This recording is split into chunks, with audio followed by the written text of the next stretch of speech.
इसके बाद क्या है, अपन इसी में रिडॉक्स टाइट्रेशन में एक बहुत ही इम्पॉर्टेंट पॉइंट, KMnO4 की बेसिक मीडियम में रिएक्शंस, इसको स्टडी करेंगे। अब बेसिक मीडियम में जो रिएक्शंस हैं वो कौन सी हैं, और मैं आपको वही 3 रिएक्शन लिख के दे रहा हूँ जो कि NCERT में गिवन है।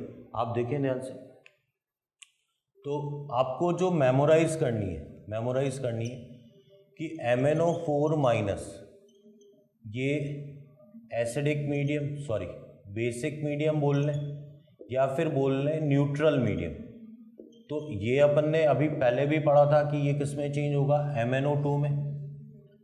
साथ में क्या क्या रिएक्शंस होंगी, तो आप देखें MnO4 माइनस I माइनस को या तो आप बेसिक मीडियम बोलें, वीक बेसिक मीडियम बोलें, वीक बेसिक मीडियम, या फिर न्यूट्रल मीडियम बोलें। तो I माइनस जो फर्दर ऑक्सीडाइज होगा IO3 माइनस में, और ये किस में चेंज होगा, MnO2 में। एक रिएक्शन आपको ये याद करनी है। फिर दूसरी रिएक्शन आपको याद करनी है MnO4 माइनस थायोसल्फेट आयन, ये जो चेंज होगा आपके पास ये SO4 माइनस 2 में, और ये जो चेंज होगा ये MnO2 में। फिर एक और बड़ी इंपॉर्टेंट रिएक्शन ये है आपके पास MnO4 माइनस, ये Mn+2 को ऑक्सीडाइज कर देगा MnO2 में, और इवन खुद भी रिड्यूस होगा किसमें, MnO2 में। तो मैं आपको स्पेशली लिख के दे रहा हूँ कि ये रिएक्शंस बड़ी ही इंपॉर्टेंट रिएक्शंस। आप देखें क्वेश्चन की फॉर्म में कैसे पूछा जाता है। तो क्वेश्चन 1 की बात करें अपन, ये question, how many moles of Ki are oxidized by 1 mole KMnO4 in alkaline medium। alkaline medium का मतलब क्या हो गया, बेसिक मीडियम। अगर आप रिएक्शन ही सही नहीं लिखते हैं तो क्या होगा, क्वेश्चन गलत हो जाएगा। सबसे पहला और ज़रूरी काम है रिएक्शन को सही लिखा जाना। तो Ki जो ऑक्सीडाइज होगा IO3 माइनस में, ये जो रिड्यूस होगा MnO2 में। अब आप ध्यान दें, ये आपको दे रखा है 1 मोल और इसके मोल्स पूछे गए हैं आपसे। आपने क्या किया, दोनों के ग्राम इक्विवेलेंट इक्वल कर दिए, फॉर्मूला लगा दिया आपने मोल्स इनटू वैलेंस फैक्टर। यहाँ भी फॉर्मूला लगा दिया moles into valence factor. Moles आपके पास आ गए 1, वैलेंस फैक्टर आप ध्यान दें +7 से +4, कितने का चेंज है, 3 का, तो वैलेंस फैक्टर 3 आ गया। मोल्स कैलकुलेट करने वैलेंस फैक्टर, तो -1 से +5 जो चेंज आ रहा है वो 6 का, तो x = 1/2, ये आंसर है। और देखिए आप, बड़ा ही important question,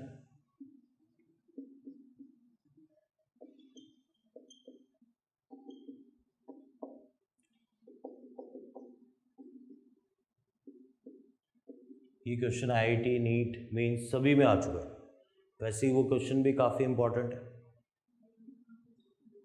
calculate the moles of MnO2 formed by 2 moles of MnO4 minus reacting with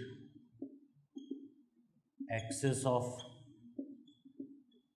Mn+2 in alkaline medium। देखो पहला पार्ट यही है सॉल्यूशन का कि आपको क्या करना है, रिएक्शन कंप्लीट करनी है। तो MnO4 माइनस की रिएक्शन Mn+2 से कराएंगे, तो आपको पता होना चाहिए MnO2 बनेगा। MnO4 माइनस आपको इसके 2 मोल्स दे रखें और इसके मोल्स पूछें, आपने क्या किया, इसके gram equivalent and this one इसके ग्राम इक्विवेलेंट इक्वल कर लिए। यहाँ इसके मोल्स इनटू वैलेंस फैक्टर लिए, यहाँ भी इसके मोल्स इनटू वैलेंस फैक्टर लिए। ये मोल्स आ गए 2, वैलेंस फैक्टर +7 से +4, वैलेंस फैक्टर 3 आ गया, कोई दिक्कत नहीं है इसमें, x इंटू। अब आप ध्यान देंगे ये जो वैलेंस फैक्टर होगा, क्योंकि इस डायरेक्शन में इसका क्या हो रहा है, डिस्प्रपोर्शन हो रहा है, तो वैलेंस फैक्टर डिस्प्रपोर्शन का लगेगा। वैलेंस फैक्टर जो यूज़ में आएगा x1 x2 x1 plus x2, तो +4 से +7 तो कितना आ गया 3, +4 से +2 कितना आ गया 2, और दोनों का सम कितना आ गया आपके पास 5, तो ये 6/5 आ गया। तो यहाँ पर आप क्या लेंगे 6/5, ये आपके पास वैलेंस फैक्टर 3 है, तो x इज इक्वल टू कितने मोल्स आ जाएगा 5 मोल्स। तो ये भी एक बढ़िया क्वेश्चन है। आप ध्यान दें कि KMnO4 की बेसिक मीडियम में जो रिएक्शंस हैं वो एसिडिक मीडियम से अलग हैं, इसलिए आपको ये रिएक्शन प्रोडक्ट क्या बनेगा ये जब तक आपको याद नहीं होगा, जब तक याद नहीं होगा तब तक आप क्वेश्चन सॉल्व नहीं कर पाते। I माइनस का IO3 माइनस में चेंज होगा, Mn+2 किस में ऑक्सीडाइज होगा MnO2। ऐसे ही थर्ड रिएक्शन भी है आपके पास कि थायोसल्फेट आयन फर्दर किस में ऑक्सीडाइज होगा सल्फेट में, तो ये भी आप मेमोराइज करेंगे। आगे देखते हैं। हाँ, इसके बाद एक टाइप और क्वेश्चन का करेंगे जिसमें क्या है नंबर ऑफ इलेक्ट्रॉन्स की बात होगी। आप ध्यान दें तो नंबर ऑफ इलेक्ट्रॉन्स वैसे कई तरीके हैं क्वेश्चन सॉल्व करने के, मोल कंसेप्ट से कर सकते हैं, simple method simple chemical reaction का मेथड लगा के कर सकते हैं, पर हमेशा आपको ग्राम इक्विवेलेंट कंसेप्ट से ये जो रिडॉक्स टाइट्रेशन के क्वेश्चन है वो आसान पड़ेंगे। जब इलेक्ट्रॉन की बात आ रही है, number of moles of electron की बात आ रही है, तो आप क्या कर सकते हैं इलेक्ट्रॉन को रिएक्टेंट प्रोडक्ट की तरह मान सकते हैं और उसका हमेशा वैलेंस फैक्टर कितना ले लें 1, उससे आपका क्वेश्चन क्या है इजीली सॉल्व हो जाएगा। अब देखें आप, तो एक पॉइंट लिख रहा हूं मैं, in redox reaction electron can be assumed as reactant और प्रोडक्ट, और इसका वैलेंस फैक्टर हमेशा कितना लेंगे आप 1। तो अभी देखते हैं क्वेश्चन कैसे सॉल्व करना। जैसे ये क्वेश्चन है आपका, calculate the gram of NH3 की जगह मान लो NH4 प्लस ले लेते हैं, are required to oxidise into NO2 by 3 moles of electron। तो ये क्वेश्चन है, ऐसा क्वेश्चन भी बनता है। आप ध्यान दें, मैंने सॉल्यूशन के लिए पहले रिएक्शन लिख ली NH4 प्लस, इसको चेंज कर रहा हूँ मैं NO2 में, तो ये -3 से +4, ये क्या हो रहा है ऑक्सीडेशन। ऑक्सीडेशन में रिमूवल ऑफ इलेक्ट्रॉन होता है, ठीक है, तो ऑक्सीडेशन में प्लस इलेक्ट्रॉन यहाँ आ गए, ठीक है, रिक्वायर्ड की जगह आर रिमूव्ड। तो आप ध्यान दें, अब आप क्या कर सकते हैं NH4 प्लस के ग्राम पूछे कितने होंगे और इलेक्ट्रॉन आपको दे रखे हैं 3 मोल, तो आप कैसे सॉल्व कर सकते हैं इस क्वेश्चन को, दोनों के आप क्या इक्वल कर लें, ग्राम इक्वलेंट NH4 प्लस का इक्वल टू ग्राम इक्वलेंट किसके इक्वल ले लें इलेक्ट्रॉन के। यहाँ फॉर्मूला लगा दें आप ग्राम अपॉन इक्विवेलेंट वेट, और यहाँ क्या यूज़ में ले लें मोल्स इनटू वैलेंस फैक्टर। ग्राम क्वांटिटी आपसे पूछी गई है NH4 प्लस की, x हो गया, इक्विवेलेंट वेट मॉलिकुलर वेट ये आपके पास 14 + 4 कितना आ गया 18, वैलेंस फैक्टर -3 से +4 7 आ गया, मोल्स कितने आ गए इलेक्ट्रॉन के मोल्स आपको दे रखे हैं 3, और वैलेंस फैक्टर आपको क्या लेना है 1। तो एक ही स्टेप में ये क्वेश्चन इजीली सॉल्व हो जाए। और देखें, calculate the moles of NO3- are required to convert into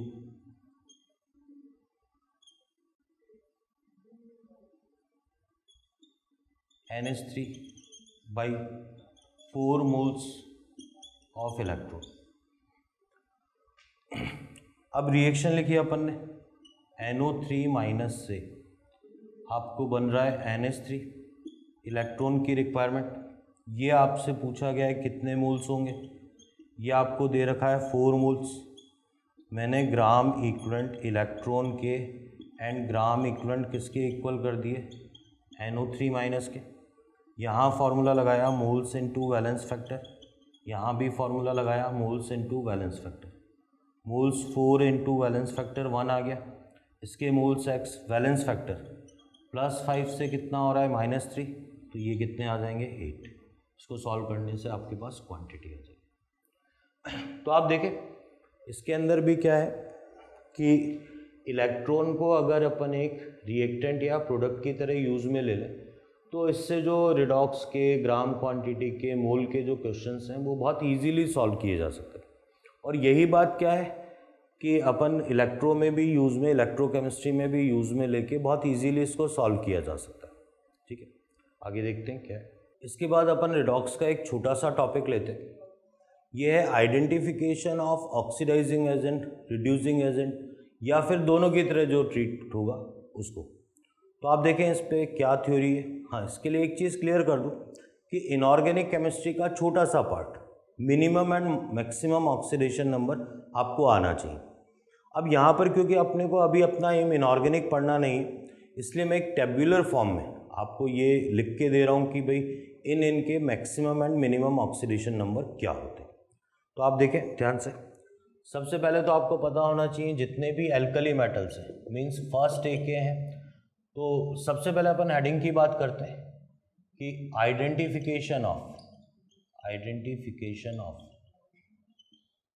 oxidising agent and reducing agent. सबसे पहले फर्स्ट पॉइंट लेते हैं, फर्स्ट ए जो एलिमेंट है। अच्छा, जब ऑक्सीडेशन नंबर की बात करेंगे तो अदर देन 0 की बात करेंगे, क्योंकि अपन सबको पता है कि एक कॉमन ऑक्सीडेशन नंबर तो ईच एलिमेंट का होता है, फिर केवल कार्बन है, केवल सोडियम है, केवल मैग्नीशियम है, केवल आयरन है, तो 0 ऑक्सीडेशन नंबर तो सबका ही है। तो मैक्सिमम मिनिमम की जब भी बात करेंगे तो अदर देन 0 के अलावा बात करेंगे। तो फर्स्ट ए एलिमेंट्स का केवल +1 है, सेकेंड ए एलिमेंट्स का केवल +2 है, फ्लोरीन का केवल -1 है, हाइड्रोजन का आप ध्यान रखेंगे -1 2 कितना होता है +1, ऑक्सीजन की बात करें तो -2 2 कितना होता है +2। फिर डी ब्लॉक की जो इस चैप्टर में ज़रूरत है, अगर अपन क्रोमियम की बात करें तो +1 2 कितना है +6, मैग्नीज की बात करें तो +2 2 कितना है +7। फिर कुछ एलिमेंट्स की बात करते हैं अपन, कार्बन, सिलिकॉन, जर्मेनियम, ठीक है, इन सब की बात करें तो ये -4 2 कितना होता है +4, nitrogen, phosphorus, arsenic, antimony, arsenic ये मेटल आ गया, इनकी बात करें तो -3 2 कितना है +5 है। फिर अपन बात करें सल्फर, सेलेनियम, टेल्यूरियम, तो -2 2 कितना होगा आपके पास +6 होगा। अगर अपन बात करें क्लोरीन, ब्रोमीन, आयोडीन, तो इनका -1 2 कितना होगा +7। जिनॉन की बात करें तो 0 2 कितना होगा +8 होगा। तो ये कुछ हैं एलिमेंट्स जिनके आपको minimum and maximum oxidation number पता होनी चाहिए। अब ध्यान दें, ऑक्सीडाइजिंग एजेंट आइडेंटिफिकेशन, अब अपन आइडेंटिफिकेशन करते हैं, कैसे आइडेंटिफाई करना है। आप ध्यान दें, जो मिनिमम ऑक्सीडेशन नंबर में है उसका केवल और केवल क्या हो सकता है, ऑक्सीडेशन हो सकता है। केवल ऑक्सीडेशन हो सकता है तो वो केवल क्या होगा, रिड्यूसिंग एजेंट। जो मैक्सिमम ऑक्सीडेशन नंबर में है उसका केवल क्या हो सकता है, रिडक्शन, तो वो क्या होगा, ऑक्सीडाइजिंग एजेंट। और जो इन बिटवीन ऑक्सीडेशन नंबर है, इन बिटवीन ऑक्सीडेशन नंबर है, उसका क्या हो सकता है, ऑक्सीडेशन प्लस रिडक्शन दोनों, तो वो oxidising agent and reducing agent दोनों की तरह ट्रीट करेंगे। एक एग्जांपल से समझते हैं। देखो, सल्फर का जो ऑक्सीडेशन नंबर है वो -2 2 कितना है +6, ये अपने को पता होना चाहिए। अब अगर H2S की बात करें तो अच्छा, देखना कौन सा एलिमेंट का है इसमें ऑक्सीडेशन नंबर जो मोस्ट वेरिएबल है, तो सल्फर का कितना है यहाँ पर -2 मतलब मिनिमम में इसका केवल क्या हो सकता है, ऑक्सीडेशन। जिसका केवल ऑक्सीडेशन हो सकता है वो केवल और केवल क्या होगा, रिड्यूसिंग एजेंट। अगर SO2 की बात करें तो +4 है, +4 इनके बीच में है, तो ये ऑक्सीडेशन रिडक्शन दोनों हो सकता है, तो ये ऑक्सीडाइजिंग एजेंट और रिड्यूसिंग एजेंट दोनों की तरह काम करेगा। अगर H2SO4 की बात करें तो ये कितना होगा यहाँ सल्फर का +6, तो इसका केवल रिडक्शन हो सकता है, तो ये किसकी तरह काम करेगा, ऑक्सीडाइजिंग एजेंट। तो आप देखें जिसमें क्या है, जो मोस्ट वेरिएबल एलिमेंट है वो मिनिमम ऑक्सीडेशन नंबर में वो किसकी तरह काम करेगा, रिड्यूसिंग एजेंट। जो मैक्सिमम ऑक्सीडेशन नंबर में है वो किसकी तरह काम करेगा, ऑक्सीडाइजिंग एजेंट। तो अपन इसको एक क्वेश्चन की फॉर्म में देखते हैं। क्वेश्चन लिखते हैं अपन, identify oxidising agent, reducing agent और बोथ। यहाँ अपन कंपाउंड लिखते हैं, यहाँ ऑक्सीडेशन नंबर और यहाँ प्रॉपर्टी। अब आप देखें KMnO4 की बात करते हैं तो मोस्ट वेरिएबल कौन सा है, मैग्नीज। ऑक्सीडेशन नंबर कितना है, +7 ये इसका कौन सा ऑक्सीडेशन नंबर है, मैक्सिमम, इसलिए ये क्या होगा, केवल ऑक्सीडाइजिंग एजेंट। K2Cr2O7 की बात करें, क्रोमियम का +6 maximum oxidation number, oxidising agent. अगर अपन HClO4 की बात करते हैं, क्लोरीन का +7 मैक्सिमम ऑक्सीडेशन नंबर, तो ये भी क्या है, ऑक्सीडाइजिंग एजेंट। H3PO4 की बात करें तो फास्फोरस का यहाँ कितना है, +5 मैक्सिमम है, तो ये भी क्या है, ऑक्सीडाइजिंग एजेंट। अगर HNO3 की बात करें तो ये +5, ये भी क्या होगा, ऑक्सीडाइजिंग एजेंट। CO2 की बात करें, कार्बन +4 इस मैक्सिमम में, इसलिए ये भी क्या होगा, ऑक्सीडाइजिंग एजेंट। अब बात करते हैं जैसे NH3, तो नाइट्रोजन का कितना है, -3 मिनिमम में है, तो केवल क्या हो जाएगा, रिड्यूसिंग एजेंट। बात करें अपन PH3 की तो फास्फोरस -3, H2S की बात करें तो सल्फर -2, तो ये मिनिमम में आ रहे हैं, तो ये केवल क्या होंगे, रिड्यूसिंग एजेंट होंगे। अगर अपन बात करें O2 की या ओजोन की, H2O2 की बात करें, अपन HNO2 की बात करें, तो आप ध्यान दें ये 0 है, -1 है, ये +3 है, तो ये ना तो मिनिमम है ना मैक्सिमम है, मतलब इन बिटवीन है, तो ये क्या है, बोथ ऑक्सीडाइजिंग एजेंट भी होंगे और रिड्यूसिंग एजेंट भी होंगे, तो ये दोनों की तरह ट्रीट करेंगे। ठीक है, इस पे कैसे क्वेश्चंस पूछे जाते हैं वो अपन बात करते हैं, देखते हैं। तो आप देखें इस पे क्वेश्चंस कैसे पूछे जाते हैं। जैसे पहला क्वेश्चन जो कि एग्जाम में आ भी चुका है, which compound is not oxidized by ozone।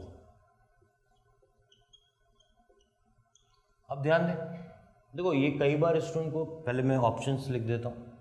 ये है आपके पास H2S, B ऑप्शन दे रखा है HI, C ऑप्शन दे रखा है Fe+2 एंड D ऑप्शन दे रखा है KMnO4। भाई जब एग्ज़ाम में ऐसा क्वेश्चन आता है तो स्टूडेंट सोचता है मैंने ओजोन की रिएक्शन से याद नहीं करी, पर कई बार जो रिडॉक्स के ऑक्सीडेशन रिडक्शन के क्वेश्चंस होते हैं वो बिना रिएक्शन जाने भी आप इजीली सॉल्व कर सकते हैं। आप देखें इस क्वेश्चन के अंदर ओजोन है, फिर मुझे पता है कि सल्फ़र -2 मिनिमम ऑक्सीडेशन नंबर पे, -1 +2, मतलब इनका फर्दर इन तीनों का क्या हो सकता है, ऑक्सीडेशन हो सकता है। लेकिन अगर KMnO4 की बात करें तो मोस्ट वेरिएबल इसके अंदर कौन सा है, मैग्नीज, +7 में है, जो कि इसका कैसा ऑक्सीडेशन नंबर है, मैक्सिमम। तो KMnO4 ऐसा नहीं है कि ओजोन किसी से भी फर्दर ऑक्सीडाइज नहीं होगा, तो इसका मतलब अपन ने ऑक्सीडेशन नंबर से पहचान लिया कि इस क्वेश्चन का जो आंसर होगा, जो सॉल्यूशन होगा वो KMnO4 है, क्योंकि KMnO4 ओजोन क्या किसी भी दूसरे कंपाउंड से फर्दर ऑक्सीडाइज नहीं हो पाएगा। ठीक है, इसी तरीके से आपसे ये क्वेश्चन पूछा, which can be reducing agent, कौन सा रिड्यूसिंग एजेंट हो सकता है। तो अब आपसे ये बोला गया कि H2SO4, B ऑप्शन दिया गया आपको, HClO4, C ऑप्शन दिया गया आपको, HNO3, D ऑप्शन दिया गया, मान लो आपको ये दे दिया H3PO2। अब आप ध्यान दें रिड्यूसिंग एजेंट होने के लिए उसका क्या होना चाहिए, सेल्फ ऑक्सीडेशन। ऑक्सीडेशन तब होगा जब वो मैक्सिमम ऑक्सीडेशन नंबर में नहीं होगा, नहीं हो, मैक्सिमम ऑक्सीडेशन नंबर में नहीं हो। तो अब आप ध्यान दें, यहाँ पर सल्फर +6 में, +7 में, +5 में, पर यहाँ पर फास्फोरस का +1 है। H3PO2 में फास्फोरस +1 से फर्दर ऑक्सीडाइज हो जाएगा।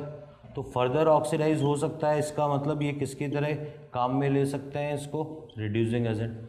पर बाकी ये तीन केवल और केवल किसकी तरह काम में आएंगे, ऑक्सीडाइजिंग एजेंट की तरह काम में आएंगे। ठीक है, आगे देखते हैं। अब रिडॉक्स में अपन क्या है, डिफरेंट टाइप के क्वेश्चंस करेंगे। छोटे छोटे क्वेश्चंस हैं, लेकिन ये भी कंसेप्चुअल क्वेश्चंस हैं। आप देखें कैसे क्वेश्चंस हैं और क्या है इसके अंदर, क्या छोटी सी थ्योरी है। तो पहला क्वेश्चन ये है कि जो कि ऑप्शन का क्वेश्चन है, in a compound the oxidation number of ABC, ये +2 है, ये -1 है, ये +1, then compound will B,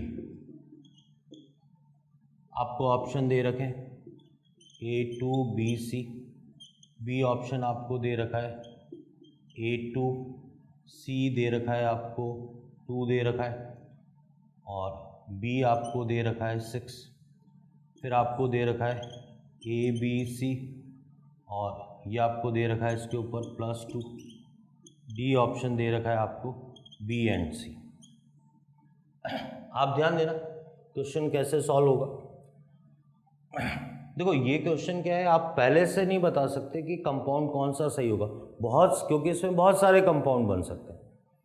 basic theory ये लगी हुई है कि जो अपन ने जो भी कंपाउंड लिखा है उन सभी के ऑक्सीडेशन नंबर का सम कितना होगा, जितना उसके ऊपर कंपाउंड के ऊपर क्या आ रहा है, चार्ज। तो आप ध्यान दें, पहला कंपाउंड मैंने ए ऑप्शन लिया, ये सॉल्यूशन बता रहा हूँ मैं आपको, A2BC, ए का ऑक्सीडेशन नंबर +2, तो +4 -1 +1, ये =0 आना चाहिए था, पर ऐसा नहीं है, इसलिए ये पहला ऑप्शन सही नहीं। दूसरे ऑप्शन में जो सम आना चाहिए ऑक्सीडेशन नंबर का, वो आपके पास 0 आना चाहिए। A2 का तो कितना हो गया, +4, B6 -6 +2, ये =0, मतलब ये बी ऑप्शन करेक्ट है। सी भी चेक कर लेते हैं, सी में जो ऑप्शन सम आना चाहिए वो कितना आना चाहिए, +2, तो ये +2 लिया, -1 +1, तो ये +2 आ रहा है, ये भी सही है। क्योंकि बी सी ऑप्शन दोनों सही है, तो आपका ओवरऑल ऑप्शन कौन सा करेक्ट हो गया, डी ऑप्शन करेक्ट। ठीक है, अच्छा, इसके बाद अपन एक पर्टिकुलर टाइप लेंगे क्वेश्चन का, जो कि बहुत ही आसान सा है। देखो बेसिक थ्योरी क्या है, अगर सोडियम के 1 मोल में से मैंने 1 मोल इलेक्ट्रॉन रिमूव किया तो चार्ज कितना आएगा, +1। सोडियम के 1 मोल में से अपन ने कितने मोल रिमूव किए, 2 मोल, तो चार्ज कितना आएगा, +2। 5 मोल रिमूव किए तो +5। अब अगर मान लो सोडियम के 2 एटम में से 4 इलेक्ट्रॉन निकाले, तो 2 एटम पे मिला के चार्ज कितना आ गया, +4, तो एक एटम पे चार्ज कितना आएगा, +2। तो देखो फाइनली थ्योरी क्या है कि 1 मोल कंपाउंड में से जितने मोल इलेक्ट्रॉन्स रिमूव किए जाएंगे या ऐड किए जाएंगे, उतना ही उसके ऊपर क्या आएगा, चार्ज। फिर बोलता हूँ 1 मोल, इसको मैं लिख भी देता हूँ, 1 मोल कंपाउंड में से 1 मोल जरूरी है, 1 मोल में से जितने मोल इलेक्ट्रॉन का रिमूवल या एडिशन हो रहा है, उसी हिसाब से कंपाउंड के ऊपर नया चार्ज आएगा। तो अपन इसको एक बार लिख भी देते हैं छोटे से कंसेप्ट की फॉर्म में, कि कंसेप्ट क्या है अपना, the number of moles of electron are removed और added in 1 mole electron will provide, added 1 mole compound will provide charge on new compound। देखो इसको अपन क्वेश्चन की फॉर्म में कवर करते हैं, आपको बेटर समझ में आएगा। 10 mole of electrons are removed from 1 mole N2H4, then oxidation number of nitrogen in new compound will be। तो एक तरीके से क्वेश्चन की फॉर्म में पूछा गया। अब आप ध्यान दें, मुझे पता है कि N2H4 के 1 मोल में से जब 10 मोल इलेक्ट्रॉन्स निकाल दिए गए तो जो नया कंपाउंड बनेगा उसके ऊपर चार्ज कितना आएगा, +10। अब मुझे इसमें नाइट्रोजन का ऑक्सीडेशन नंबर बताना है। मैंने कहा नाइट्रोजन का x मान लिया तो 2x + 4 = +10, सॉल्व करेंगे तो +3। तो बड़ा सिंपल सा क्वेश्चन। इसी क्वेश्चन को अगर मान लो वो ये कहता है कि 10 mole electrons are removed from 2 mole N2H4, तो नया ऑक्सीडेशन नंबर आपको बताना है in new compound, oxidation number of nitrogen. Same ही क्वेश्चन है, यहाँ 10 मोल 1 मोल था, यहाँ 10 मोल के साथ कितना ले लिया, 2 मोल। तो अब ध्यान दो सभी, N2H4 के 2 मोल में से 10 मोल इलेक्ट्रॉन निकाले तो 1 में से कितने इलेक्ट्रॉन निकलेंगे, 5 मोल। तो जो चार्ज आएगा वो N2H4 के ऊपर कितना आएगा, +5। अब इक्वेशन क्या बनेगी, 2x + 4 = 5। तो 2x = 1 आ गया, तो x = ½ तो इस वाले में नाइट्रोजन पे नया ऑक्सीडेशन नंबर कितना आएगा, +½ ऐसे ही और भी क्वेश्चंस हैं, अपन देखते हैं कैसे पूछे जाते हैं क्वेश्चंस। हाँ देखिए, आप ऐसा भी क्वेश्चन है, आपको बोला गया 4 moles of electrons are added in 2 moles of P2H5+, then oxidation number of phosphorus in new compound will be। Question ये है, देखें कैसे सॉल्व होगा। P2H5+, इसके 4 मोल के अंदर इसके 2 मोल्स के अंदर 4 मोल इलेक्ट्रॉन्स ऐड हुए, तो 1 मोल के अंदर कितने ऐड होंगे, 2 मोल ऑफ इलेक्ट्रॉन। अब आप ध्यान देना, क्योंकि इलेक्ट्रॉन ऐड कर रहे हैं, एक तरीके से आप मान लें कि इस कंपाउंड के अंदर कितने इलेक्ट्रॉन ऐड कर रहे हैं, 2। एक से तो ये न्यूट्रल हो जाएगा और एक ऐड होने से इस पे जो चार्ज आएगा P2H5-1 आ जाएगा। अब अपन ऑक्सीडेशन नंबर फास्फोरस का निकालें तो 2x + 5 = -1, 2x = -6, तो x कितना आ जाएगा, -3। यही बिल्कुल आसान सा। इसी तरीके से इसका रिवर्स क्वेश्चन भी पूछ लिया जाता है। यह है how many moles of electrons are removed from 1 mole A2H3 so that in new compound the oxidation number of A is equal to -1/2। आपको बता भी रखा है कि इलेक्ट्रॉन नेगेटिविटी A की किससे ज़्यादा है, हाइड्रोजन से। इट मीन्स ये है कि हाइड्रोजन का आपको ऑक्सीडेशन नंबर कितना लेना है, +1। तो देखो बस रिवर्स क्वेश्चन है, सॉल्यूशन देखते हैं अपन। A2H3 के 1 मोल में से मैंने ऐसा मान लिया कि x मोल इलेक्ट्रॉन्स रिमूव किए, x मोल रिमूव किए, तो जो नया कंपाउंड बनेगा वो A2H3 के ऊपर चार्ज कितना आ जाएगा, +x। अब ऑक्सीडेशन नंबर का जो सम आएगा वो किसके इक्वल होगा, x के इक्वल। 2 × नए कंपाउंड में ऑक्सीडेशन नंबर -½ है, +3, तो ये -1 हुआ, तो x कितना आ जाएगा, 2। तो इस टाइप का क्वेश्चन है, बिल्कुल आसान सा, पहला दूसरा टाइप, तो बहुत आसान से क्वेश्चन है। इसके बाद आपसे इस तरीके का क्वेश्चन भी पूछा जाता है। आपको ये दिया गया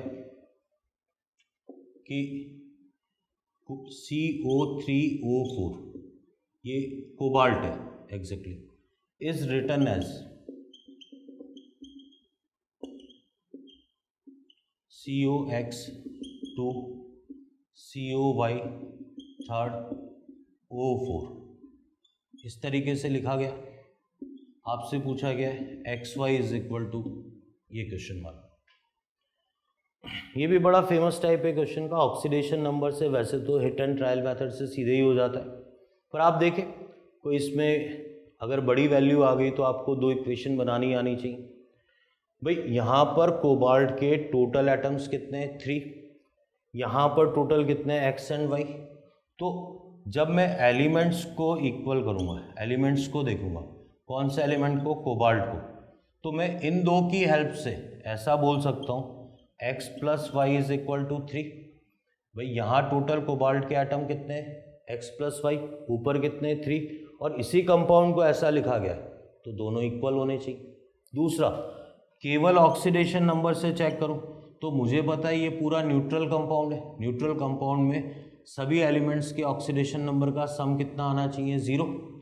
तो एक का ये रोमन लेटर लिखने जाने का मतलब है कोबाल्ट का कितना है +2, तो ये आपके पास आ गया 2x plus 3y minus 8 equal to 0। तो 2x plus 3y is equal to कितना हो गया 8।